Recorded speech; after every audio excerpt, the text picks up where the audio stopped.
Yeah, big up guys, Kraz-e-ekraz YouTube. How you doing today?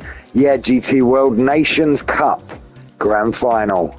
Sit back and enjoy, guys. That's right, live streaming it. Let's go. Come get some just for fun. Tell your mum and your dad. I'm Kraz-e-ekraz, K-R-A-Z, Kraz-e, that's me. Subscribe. That's right. Thank you. Enjoy, guys.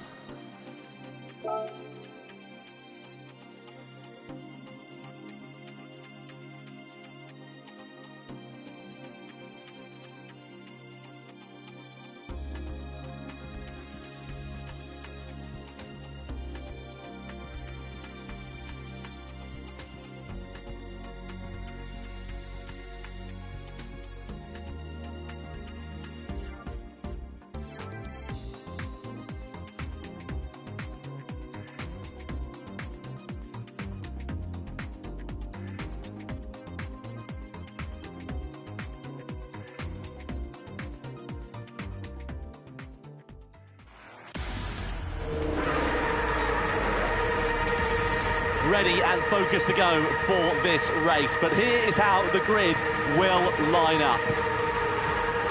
Lots of action to come at the Grand Valley Highway Reverse Circuit in the Red Bull X 2019, and Jose Serrano has got a clean view down towards that first corner. His compatriot Paul Ura alongside him, brilliant they both were in that sprint race a few moments ago. Kylian Drumont heads row 2, and he has got Takuma Sasaki, who made his way up from 10th to 4th at the checkered flag. Gallo lines up P5 at the head of row 3, and alongside him is Thomas Leboutelet. Next up, Takuma Miyazono, the reigning world champion. Not been his day so far in the Nations Cup. Can he make forward progress from there with Angelina Stroza for company alongside? Guy Barber just on the fringes of the top 10, and completing it is Kai de Bruyne, who we saw in the wars in the sprint. And also Adriano Carazza, he'll be wanting to move forwards from 11th position, and Sam Cardinal. We haven't really seen much from the new-coming Canadian here, and we do now see a look at the tyre strategies, Jimmy. Lots of drivers starting at the medium tyres, but a few on the hards as well. Yeah, I mean, I think you take a stab at it, right? If you're not really at the front of the field, maybe just bolt the hard on, get rid of it, and then hope for the best. I mean, we'll see how that strategy plays out, but this will also be the first time the other competitors can see what the other drivers are on as well, to get an idea of their strategy. But Serrano, Ura and Drumont opting for that medium compound tyre, so they'll be looking to get some space at the start, but Leboutelet is going to be the cork in the ball for the midfield. They all to get by him as soon as possible. He's going to be very slow to start with that hard compound tyre. So a rolling start then for the drivers in this race. We'll spread the field out down towards that first corner, but crucially, who is going to be leading when the checkered flag falls here in the Nations Cup? We're about to find out. 30 laps of action to come for our drivers, and of course they must use 2 or more tyre compounds in this race. Very hard wearing of the Red Bull X 2019s on their tyres, but the grand final for the Nations Cup in London is underway as Serrano leads the field towards the first corner with Paul Ura, Kylian Drumont, Sasaki, Gallo all in tow behind. All of those top 5 drivers on the medium compound of tyre. Keep an eye out for Leboutelet. He's sort of the cork in the bottle for the drivers behind, because he's in 6th place on the slower, harder compound, and it really does bottleneck up between these first couple of corners. But a clean start at the sharp end of this race means that Serrano leads from Ura. Yeah, Gallo there just about staying ahead of Leboutelet, but as you say, really, really difficult through their first lap. All the cars vying for that same bit of tarmac. Drumont there just sitting behind Paul Ura for now. Guy Barber already up 2 paces, as is Kai de Bruyne on that soft compound tyre. Keep an eye out for Kai. He's the only one who's gone for that soft tyre earlier, so he's been very fast here, but won't be able to use the best of that tyre in clean air. But it looks like Serrano right now actually a little bit slow and struggling there on exit of the corner, getting those wheels lit up and the rear tyres spinning. Maybe not quite got the temperature of medium compound tyres yet. Well, the cars are great when they've got aerodynamic grip, but when they're in these slow corners, they're particularly difficult to drive because you haven't got the air flowing over the car, and there's just not the same levels of downforce that you will be contending with. Leboutelet, meanwhile, is dropping down the order. He's down into 10th position, so that's to be expected because he's on the hard compound of tyre relative to those on the mediums around him. So he's deciding to take the pain in the early stages of this one in the hope that the race will come back to him a little bit later on. The converse is happening for Kai de Bruyne. He's hoping to make progress while the field is all bunched up, while he's on the soft tyres and he's on everyone else is on the medium tyres, as we see Ura going at the start of lap 2 for the race lead against Serrano. Yeah, straight away, straight by goes Paul Ura up into the lead. Drumont now having to defend from Sasaki. Comes into a very, very difficult braking zone down here, into this really tight, it's more than 180 degrees of rotation through there. Serrano keeping second place from Dumont is now right there. They both the Spanish drivers said there before the race that Dumont is the one they are looking out for. He is the driver they fear. So, and trying their best to keep him there for now, but the first 5 cars all glued together, and De Bruin up into 5th position. Yeah, making good progress there is Kai De Bruin. What's happening with Miyazono and Labuse got biffed by Miyazono into the back there. Did that cost him a bit of time? Well, actually, it helped Labuse a little bit because it drew him alongside Valerio Gallo. Or Guy Barbara, hello, stays left. He goes through on Miyazono for 7th position there as well. So that just goes to show when it all bottlenecks up like that in those tight and twisty sections, one mistake can cost you very dear. Yeah, it can. And Miyazono there just getting things a little bit wrong. Kai De Bruin up into 4th place. He is charging right now, really making the most of this soft compound tyre. The others are almost standing still by comparison now. Coming to the top of the circuit, it's a left-hand, that's Kai's going to look up the inside. Can he make a move on Kylian Dumont? Not quite close enough for that. He's going to have a great exit here, using the traction of that soft compound tyre and the toe. And he might have a go here on Dumont as he comes across his start-finish line onto lap 3. We go, Kai De Bruin to the inside, to the indicator there, flashing on Kylian Dumont, saying, you know what, mate, go by. I don't want to fight you right now. And Kai De Bruin now up 7 places from his starting position. Yeah, that's a great bit of strategy there from Kai De Bruin in the early stages. You can see he's a full-time automotive engineering student, so I wonder whether he's been putting that into practice here today. He's all over the back of Jose Serrano, sticking to him like a sweaty shirt at the moment as he tries to find his way through the Spaniard for 2nd position. We're on the back straight in towards the left-hander. He'll have more grip under braking and dives his way to the inside. De Bruin driving past Serrano like he was standing still.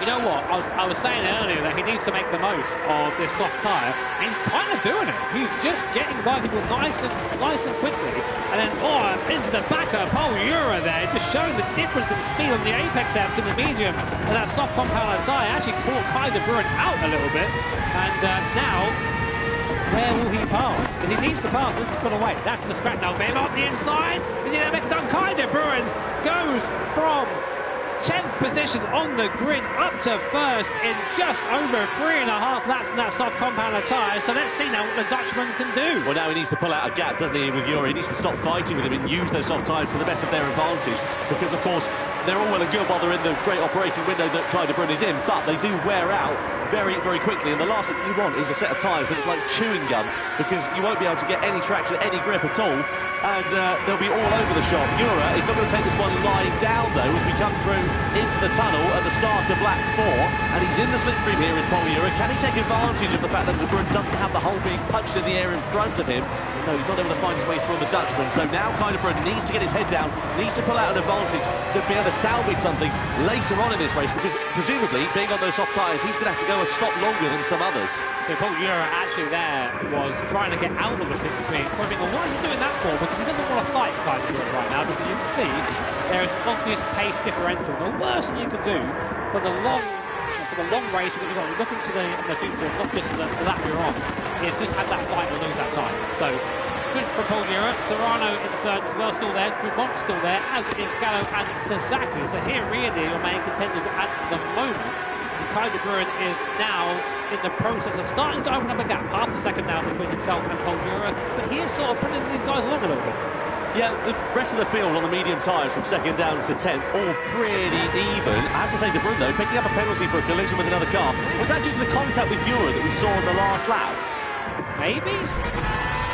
Let's have a look. The stewards know better than what was happening. Oh, it was earlier on. So it was with Guy Barbara, he's just going to biff it into the back of him. That's pretty clear cut there. We missed that on the broadcast. So Kai De Bruin, after having a great start, is now going to have a 2nd penalty, which is going to pretty much get rid of all that work he's done and really put paid to the Dutchman's efforts there. What a shame. What a shame. Yeah, absolute tragedy there for Kai De Bruin. He was driving so well. Kraz picks up a 2-second penalty for a collision as well. He has been in the wars here tonight, unfortunately, as we look at Valerio Gallo with a train of cars in front of him. Kylian Dumont directly ahead, and then the 2 Spaniards of Serrano and Ura just up the road. This is going to go from a battle for 2nd position up to a battle for the race lead effectively in a moment, because Kai De Bruin is going to go through, or is Gallo going to get caught out? He does just get stuck behind Kai De Bruin after the Dutchman has served his penalties. The question is now, though, has De Bruin got any life left in those tyres to dispose of those top 3 once again? The problem is, as you said, Jimmy, all that hard work has already been undone, so now he's on the back foot. Yeah, I'm not quite sure where his race goes from here. I mean, he will still have that soft tyre pace, so he'll be able to get by these guys again if they let him do it. But now, they've let him by once before. They don't want to do that again because they are also looking after their own race as well. And getting out of someone's way is always a costly time. But on board now, Kraz-e, look at the back of Kylian Drumont in front. Now, this is really one of the better overtaking spots up here. This hairpin in his reverse circuit. So we might have a look here. There's a big lunge up the inside. Wow, big move there by Kraz-e. I think he knows now he doesn't need to make these moves if he's going to make this strategy work at all. But we want to do well there to open the steering and sort of let him by. There's a nice dive to the inside there for Kraz-e, but the problem he's got is those tyres are going to be coming towards the end of their useful shelf life in a couple of laps or so, so he really does need to make haste and try and pull out an advantage. He's all over the back of Jose Serrano's rear wing and trying to find his way through on the Spaniard. A dive to the inside is what he needs, and he gets it done into second place there for Kraz-e. Yeah, nice Kraz-e again, having to do it all again.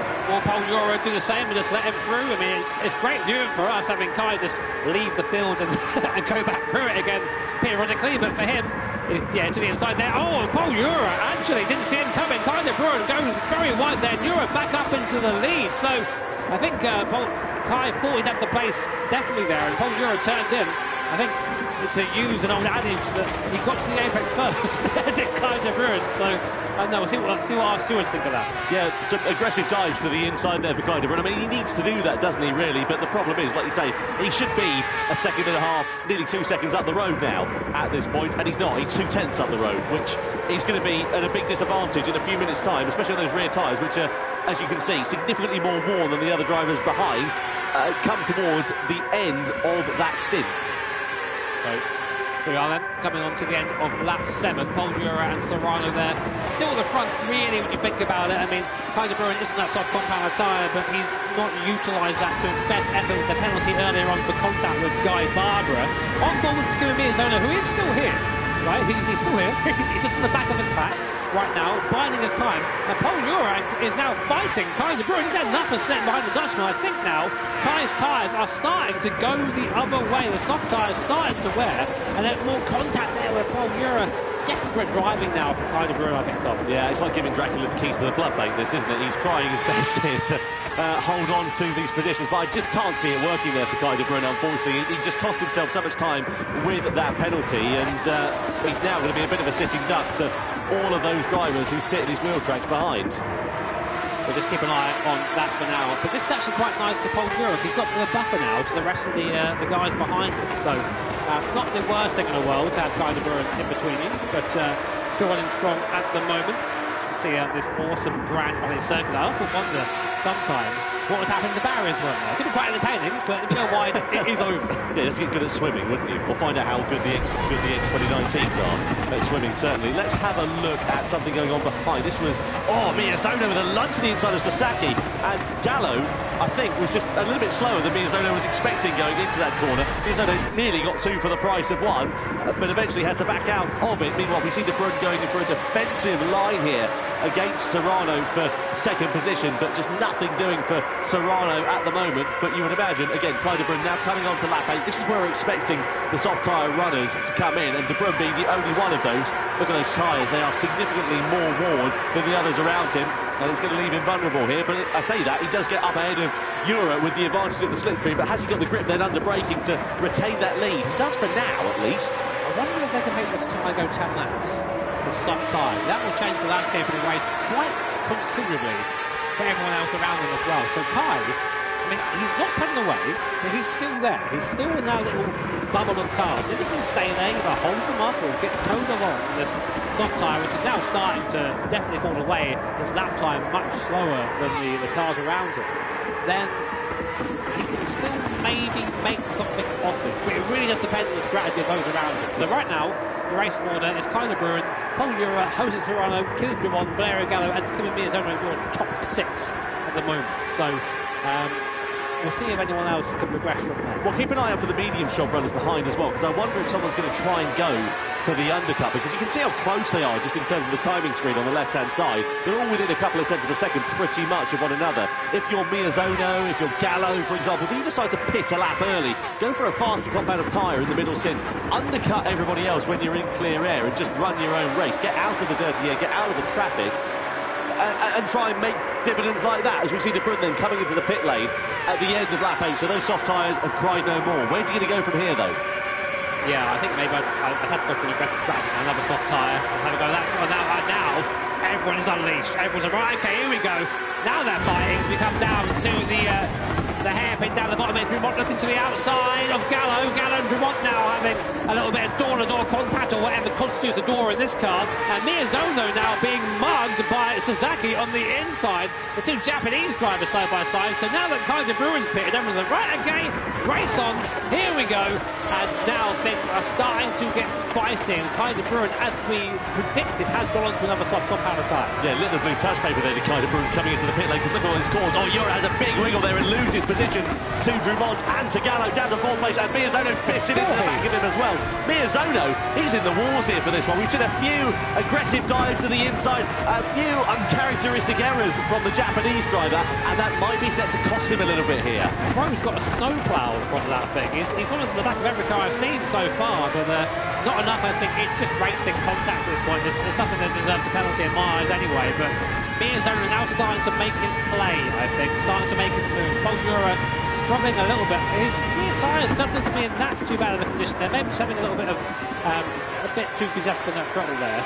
Well, there you go. We're just seeing right now, apparently it's Miyazono's dream to visit London, so glad we can do that for you. I was just wondering who's going to go into the pits. Guy Barbara's gone for the undercut here, hasn't he? So he's gone for the medium tyre. Now, where does he go? Surely it's going to be a set of soft tyres next up for him, or at least a set of medium tyres. Wouldn't go for the hards. That would just be, I think, daft, really, to be completely honest with you, at this middle stage in the stint, given how close the drivers are to one another on circuit. Let's have a look at a replay here for Paul Euro and see where his second place came unravelled. So he's going through the right-hander, and he's going to have a bit of a wiggle on the power there. Big snap on oversteer and a cave there, but loses second and then loses third.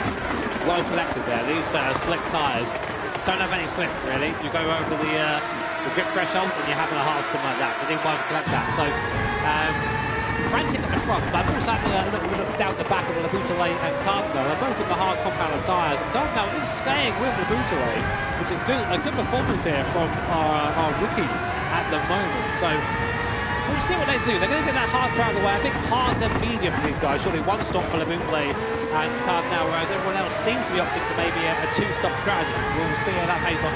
See these medium tyres now are starting to get a little bit worn. A few missed apexes coming in from a few drivers here. So Barbara did go on to the soft tyres. He was the first of the medium short runners to blink in this race. He's got a 4.5-second buffer to kind of run in front. So that's working out quite nicely there for Guy Barbara.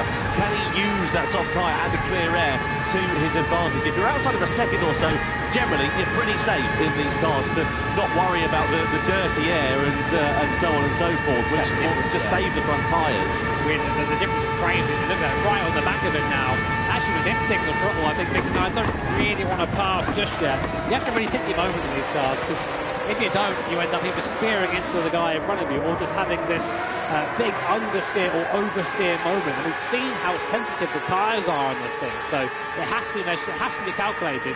And will Gallo go for a move this time at the end of the bridge? No, they're staying there for now, happy in third place. Yep, Valerio Gallo, former Nations Cup world champion, knows a thing or two about how it is to win one of these races. What about Kylian Drumont in second position as well? Again, he knows how to win a title, won it with Subaru in the Manufacturers' Cup before. And a good opportunity for him to take some honours, take some points, crucially, into the next round of the GT World Series here. Something you guys might not expect is Gallo actually races from the chase cam. There we go. And is one of the best GT drivers in the world. So I always think they're so interesting, because I can't do that. It's so difficult, but he loves it. You see it often in rallying, because drivers say they get a better feel for the car when they're racing with the chase cam. But yeah, an interesting strategy in these single-seater machines there especially. So it's all pretty calm at the front end of this one. Serrano's been able to build out a 9/10 of a second buffer over Kylian Drumont, which could prove to be quite beneficial there for him, whilst they've been squabbling behind.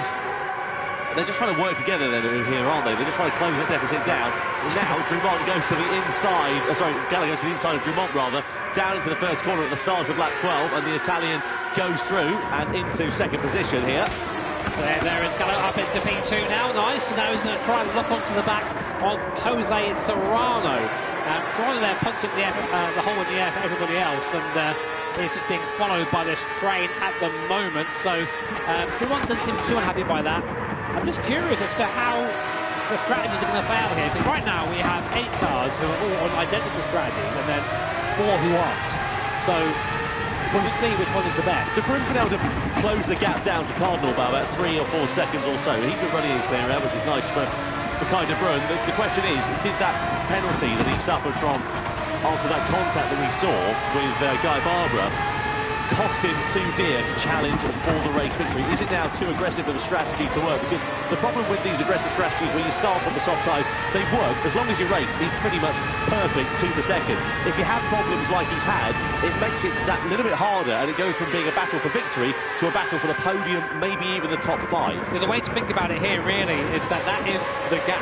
Kai needs to bring back about 15 seconds to the cars in front, because he has to stop again, and everyone else has to stop again as well. So it has to be a really good stint this one for Kai de Bruin.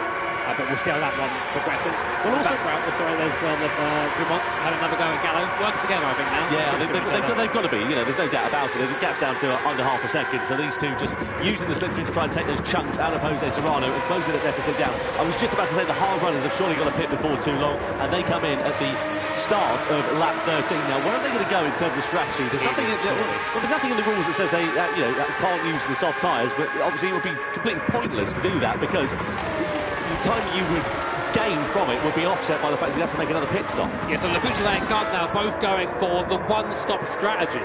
It is possible. I just don't know if it's going to be the fastest one, but it's a great...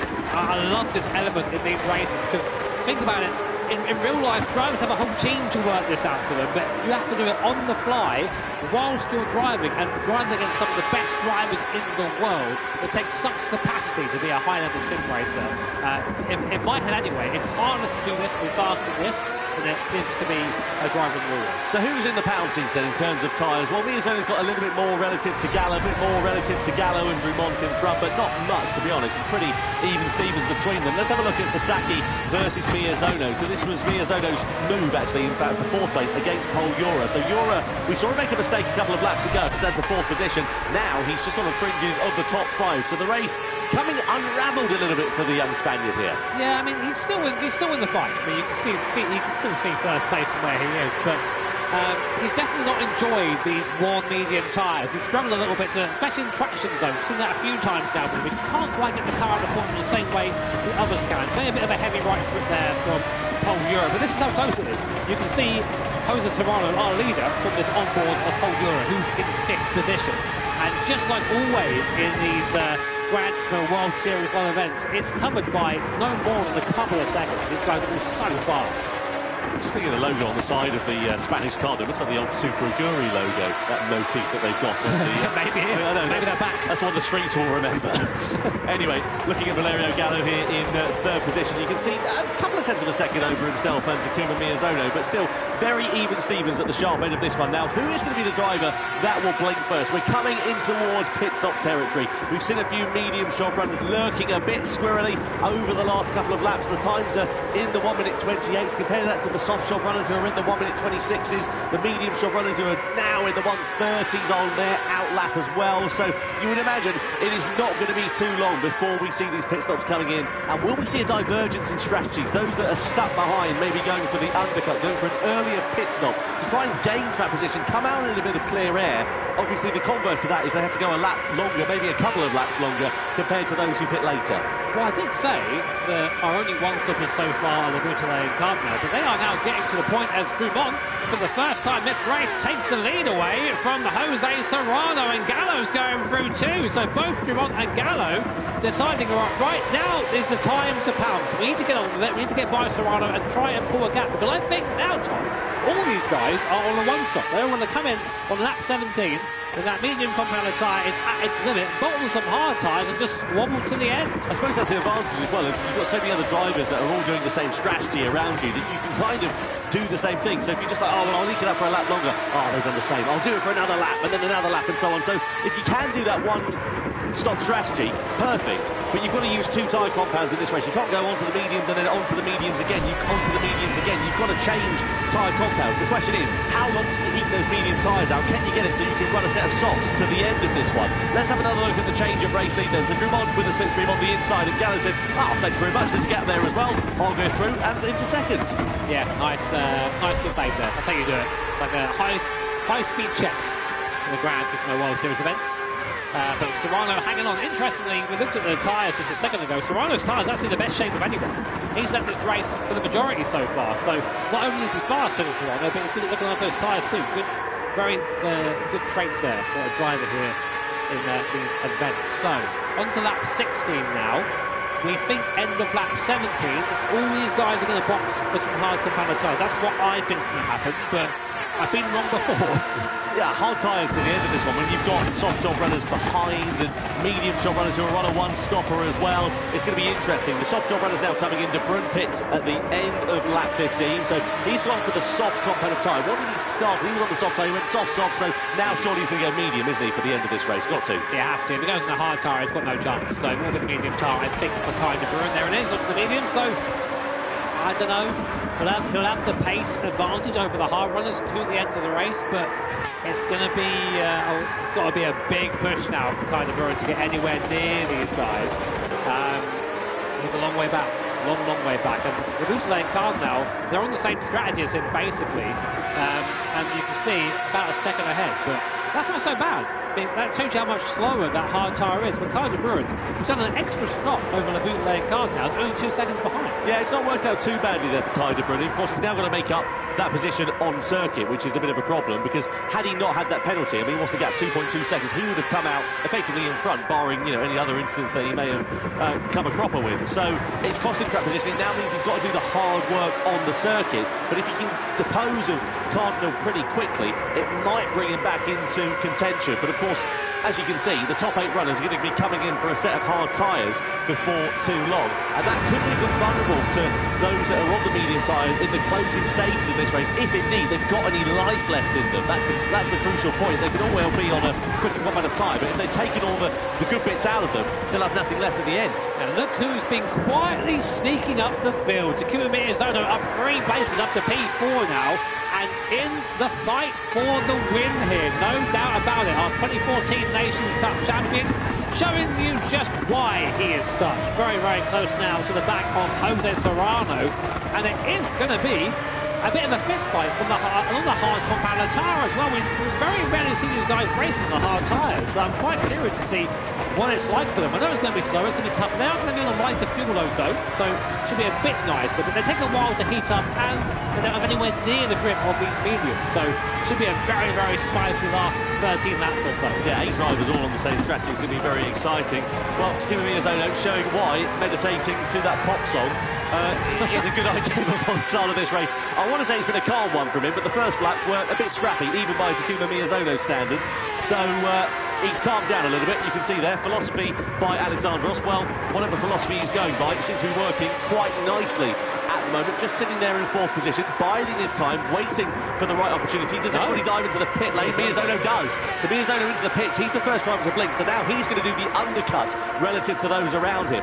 This could be a huge move here from Miyazono, because these medium tyres, they really are on their last legs. The guys are doing 128s, high 128, 129, and we know the hard compound tyre can easily do a 28 on its own. So this might be a masterclass here from Miyazono, just taking that 1 lap earlier and going for that undercut. So he's having a look around, but you can see him there, thinking, right, okay, where are they on the circuit? Where am I? But this means this outlap is absolutely crucial for Takuma Miyazono. I think he's come out on his own as well. Yeah, it's worked out nicely. He's got a 10 as well. Yeah, it's worked out nicely. He's got a 10-second buffer to Guy Barbara in front, so that's absolutely perfect there for Takuma Miyazono. Gallo, meanwhile, took the lead of the race away from Kilian Drummond. Serrano was there in the background as well, but exactly what we saw last time as well.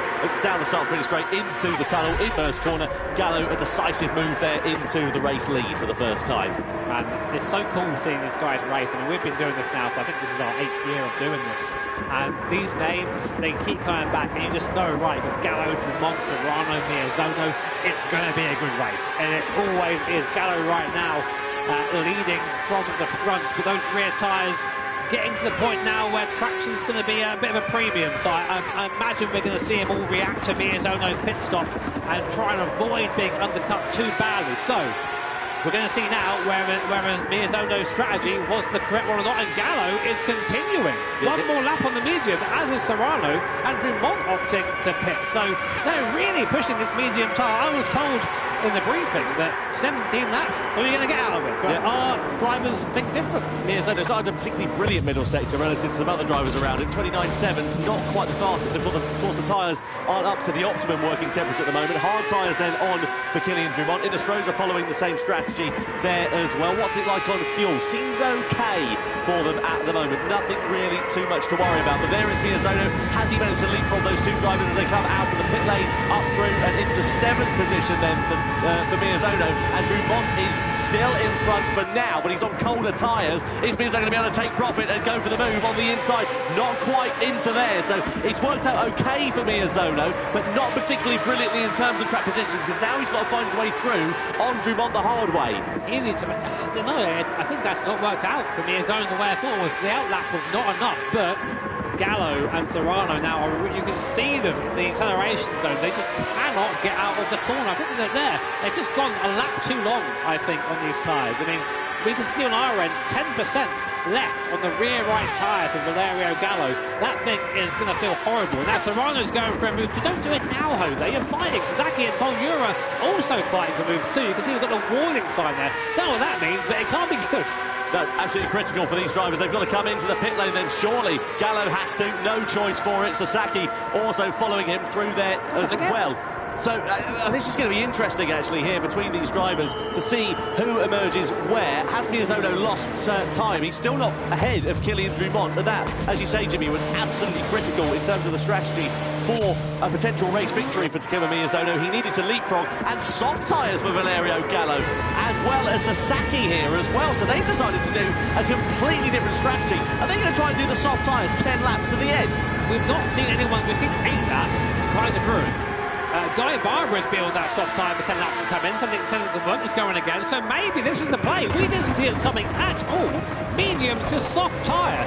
So right now, Gallo is going to be able to drive right by these guys and just pull away and have a massive gap, and that might just be enough. But Serrano and Ura even better, because they have got an advantage over these drivers, and they have got 1 lap fewer to do when they come in, because surely it's got to be at the end of this lap. So it's critical now for Valerio Gallo to get track position ahead of Miyazono, and look at how much grip he's got ahead of the Japanese driver at the moment. Through the right, how do we go? Out of the hairpin, great attraction, track position on the inside. Surely he's going to dive his way through and into 4th. He does, so Gallo's up ahead. Now his next target is Kylian Dumont. It has to do it, has to make these moves count now. Does Gallo? Sasaki's got on the same strategy as well, that soft compound tyre. They need to get through very quickly, and now the threat for Serrano and Ura isn't going to be Dumont and Miyazono, it's going to be Gallo and Sasaki.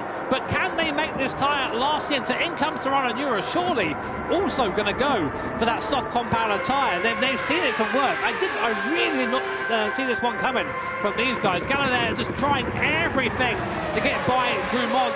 Yep, as we've seen, Serrano and Ura on the soft tyre, but where do they come out in relation to this pack? This is going to be super important for this race. Well, not only have they ripped up the rule book, they've also rewritten it as we come down the start-finish straight down here. So where do Serrano and Ura emerge as they come out of the pit lane? They're behind. So it's Gallo versus Dumont, and Gallo leads on the soft compound tyre, and now surely he's going to pull away from Dumont. What about Sasaki as well? Can he join in on the party? He's now in front of Miyazono, but it bottlenecks up through this series of corners. No way through for Sasaki on Dumont through here. He's going to have to wait for the circuit to open up, use the great attraction on the exit of the corner, and challenge Dumont for second place if he's going to have any hope of challenging for the victory on this one against Gallo. To the inside goes Sasaki, and to second place as well. So Gallo now needs to take the best care of his tyres possible. I just don't know if this is going to be doable on that soft compound tyre. But you know what I like is he tried it anyway, as has Sasaki. These guys have got to be clever though. But it's the drivers behind, Serrano and Ura, that are in the penalties. They've got 1 lap fewer to do on the soft compound tyre. They've got 0.6 of a second of a gap to make up to Miyazono and Dumont, who should be relatively easy pickings. Keep an eye out for the 2 Spaniards. Can they bring themselves right into contention in the closing 8 laps of this race? They need to get ahead of Miyazono and Dumont as quick as they possibly can. I really think think this is going to come down to the last lap or two here. Serrano making that big move, and Miyazono has to do it up the inside. Goes Serrano now, locking onto the back of Kylian Drumont, the Spanish cars flying together in formation, cutting through the field. There goes Serrano up into P3 now and in pursuit of Sasaki and Gallo. Paul Euro is going to use the slipstream, following him through. They both go through. Oh my God, contact at over 200 miles an hour, but they all somehow manage to keep pointing the right way. And Paul Euro slots into fourth position behind Jose Serrano. And just like that, the battle for the lead is back on again. Serrano versus Euro, then they need to work together here to close up onto the back of Sasaki. 6/10 of a second, the deficit between Sasaki and Serrano at this point. 1 lap newer tyres between them as well. Is that going to be the difference between winning this race, or is it going to be a battle for the podium? My maths say that those rear tyres from Gallo and Sasaki will not last. I don't think they're going to get those to the end. And as you say, Serrano and Euro, who just waited that extra lap, that might be the difference between victory and defeat here in the first round of the Nations Cup. A reminder, top 6 get points here, of course, but when you're fighting for the win, you don't care about getting a point for 5th or 6th. You care about being on that top step of that podium, and it's going to take some wrestling away from Valerio Gallo, I can tell you that now. It's working out quite nicely here for Labusle. He's right on the back of Miyazono. Meanwhile, Serrano looking for a way through on Sasaki, who parks the car on the apex of the corner. These two both on the soft compound tyres, to remind you, but Sasaki's 1 lap older. Just to finish the thoughts on Labusle, he's closing up onto the back of Miyazono, might be able to snatch a point off of the Japanese driver. He's on the quicker compound of tyre and has gone for the one-stop strategy. Sasaki to the inside then of Gallo at the start of lap 23 and to the race lead. There you go then, so people making the moves early, and you have to wonder, is them squabbling going to be the way? So by my maths, it's about 8 or 9% a lap we take out the rear tyre around here, and the Gallo tyre around here, and Gallo and Sasaki have to do 10 laps. So yeah, not easy at all there for them. Let's have a look here at Euro in the slipstream. So down into the first corner. This is Euro's move on the inside there with Drumont. It was so close between them. And as you said, Jimmy, how on earth they managed to exit the corners in the same positions that they entered and in the same direction that they entered was remarkable.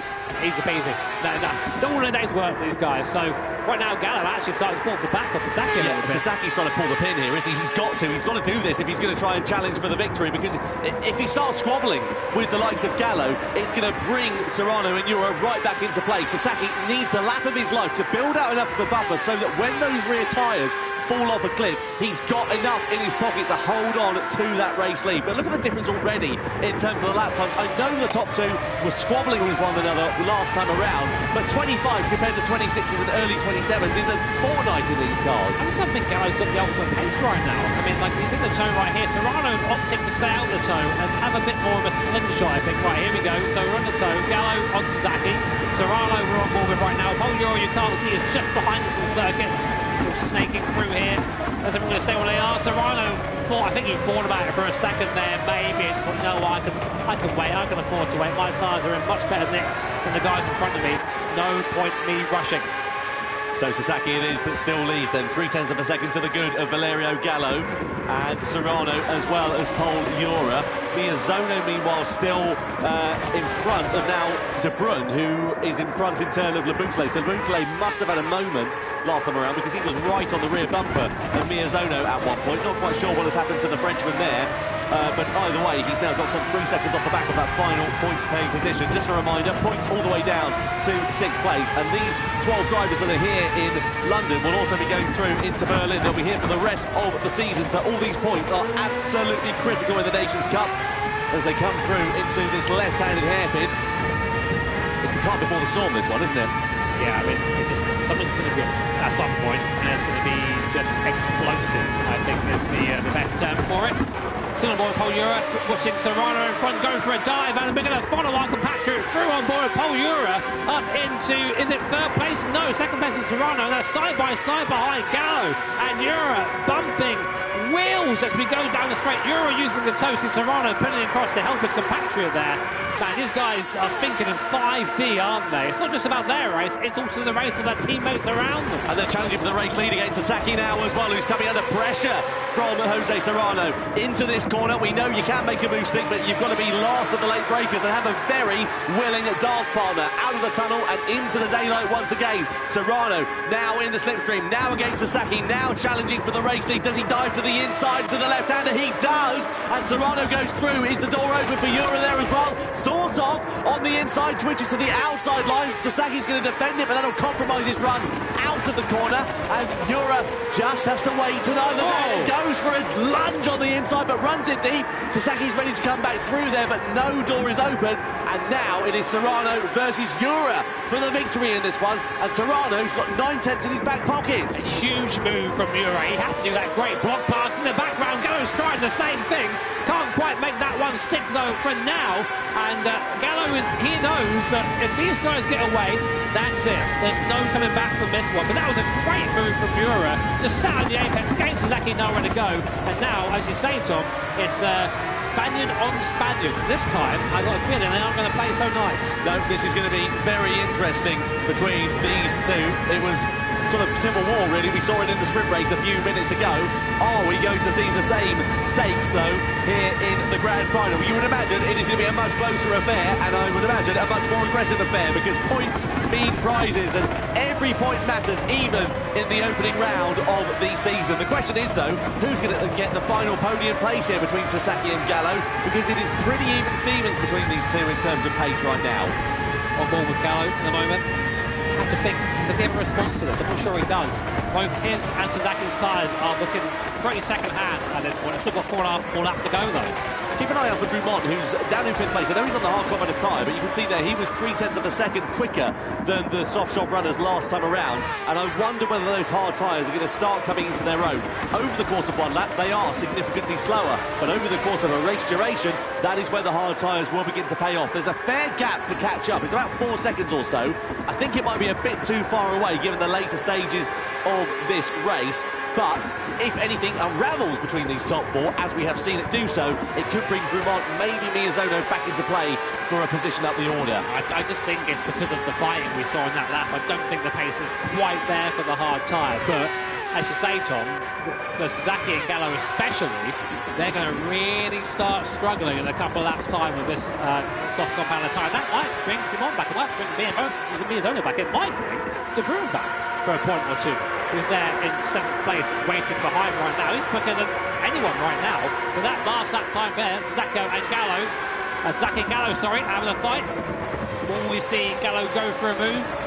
No, not quite. He's not close enough, is he? I think maybe there's a bit of like, geez, now we're stuck, aren't we? Yeah. What do we do now? They're sort of in no man's land, aren't they, really? Yeah. This is the problem. That's the risk with going for that undercut, because, as we said, it's only one lap, but it does have a massive impact on the race. And look at what it's done. 2.2 seconds clear up the road, Serrano versus Jura. And they've got enough of a cushion now in their pocket to sort of get involved in their own squabble, because they know that Sasaki and Gallo will not have the pace to catch up. I just don't think, as you say, Tom, that tyre's got enough in it, and Sasaki's doing enough to keep Gallo behind, and he's doing that whilst being slow. I mean, if we look at last lap time, Serrano 26.5, 25.9 from Jura in the toe, there's a 27.1 and a 27.0.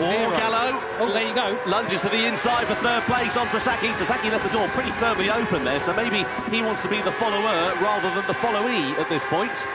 To give you some sort of number to the rear tyres percentage-wise, and we might have a graphic for it soon, but Gallo right now and Sasaki, their rear right tyre on 32% apiece, and then in front of them it's 39% for Serrano and Jura. That's the difference one lap makes around here.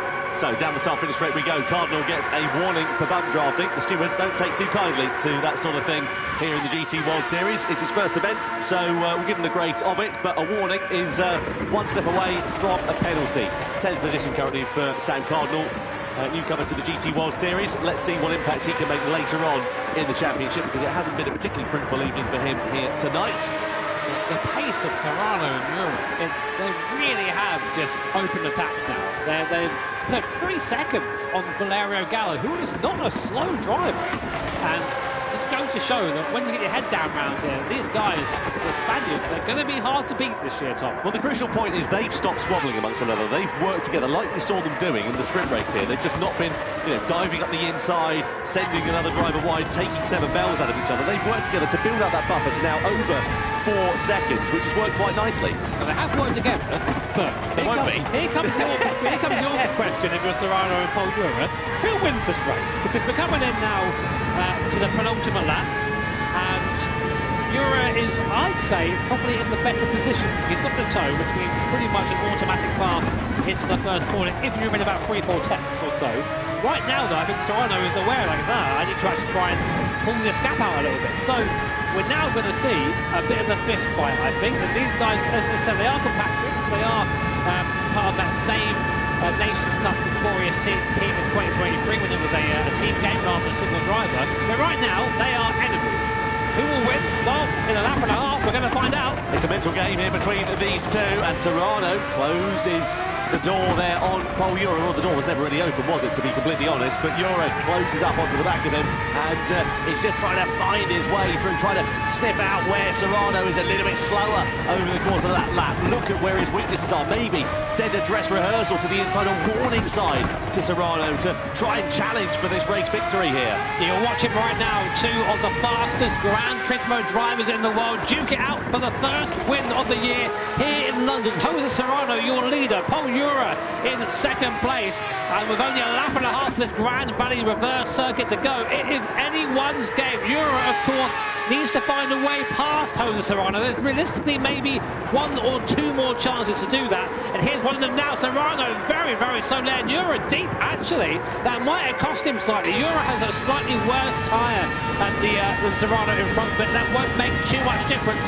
Using the toe up here to the top of the course, and this, I think, is going to be Paul Jura's next chance on the exit of his left-hander, Tom. De Bruyn's going down the order as well. I think he's had a problem there, down into 7th position, just behind now to Takuma Miyazono to add the points there for him as we come on to the start of the final lap for the grand final of the Nations Cup here in London. It's Serrano who leads Paul Jura 0.2 of a second in it as we come into the first corner. Serrano defends Jura, looking for the outside line. That's going to be brave and bold and brilliant from Paul Jura if he can make it stick. Side by side they run into the braking zone. Serrano's got track position. Jura's off onto the grass on the inside. He's got the line though on the inside, but he switches to the outside line with the next left-hander, and somehow Serrano retains the lead. Jura's got the toe though down here. This will be the last chance in realistic to make the move. When he goes to the inside of Jose Serrano, he looks for it, doesn't quite make the move stick. Serrano goes deep into the braking zone. Will he now get the cut back into this right-hander? Jura takes a wider line. Serrano sits on the apex there. Stops Jura out of the power, but a slight wheel spin moment. Jura looks to the outside. Again, he's alongside, but just can't make it stick. He's wide, he's wide. No. Oh, it's so hard though when you run it deep there, because he switches back to that left-hander, and he just gave Serrano enough track position. Half a lap to go then here, separating Serrano and Jura from victory in the grand final in the Nations Cup. And he goes to the inside for Jura. Can he make it stick on Serrano? He slides. Is that moment over? Is that victory over for Jura then against Jose Serrano? It's advantage Serrano with just a few corners now remaining. Serrano then, I think, maybe called the bluff there off Paul Jura, just about managing to take the win away. Maybe one last chance for Paul Jura. It's going to be a drag to the line between Serrano and for Jura then, between the two of them, but Jose Serrano pulls a blinder and wins the grand final of the Nations Cup here in London. It's Jose Serrano on top, Paul Jura in second. Valerio Gallo will take third ahead of Takuma Sasaki. What a fantastic end to that race. It has absolutely destroyed my vocal cords as Jose Serrano destroys the competition here in London. If you're anyone else but a Spanish GT driver right now, you're probably thinking, what do I have to do? Gallo there did really well, I think, to make that soft tyre last. His right rear tyre was on 3% when he crossed. Yeah, big up, guys. I've been Kraz-e-ekraz. K-R-A-Z. Kraz-e. That's me. Thank you.